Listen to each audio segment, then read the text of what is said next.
अजिंक्य आणि श्रेयाच का? चांगला प्रश्न आहे.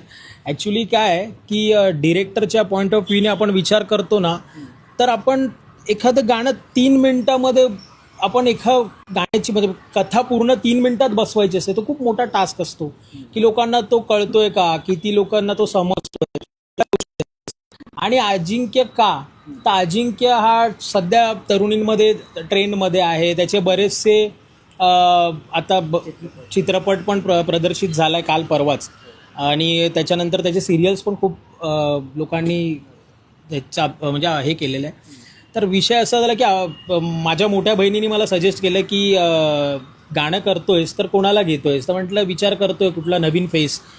तर आता तर तुम्ही बघता इंस्टाग्रामला खूप इन्फ्लुएन्सर आजकाल ॲक्टिव्ह आहेत.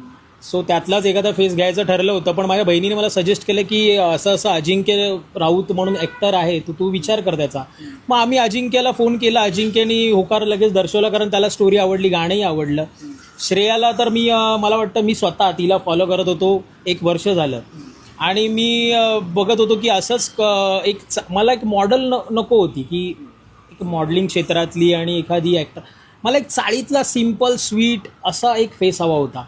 आणि मी श्रेयाच्या प्रत्येक वेळेला रील्स बघायचो, त्यावेळेला असं वाटायचं तिचे हावभाव, तिचं डान्स करताना जे हावभाव असायचे ना, तर ते कॅची होते लोकांना, म्हणजे ते लगेच रिलेट होतील असे. सो मी म्हटलं की हां यार, हे कुछ अच्छा आहे, मतलब या दोघांचं आपल्याला जोडी परफेक्ट वाटते.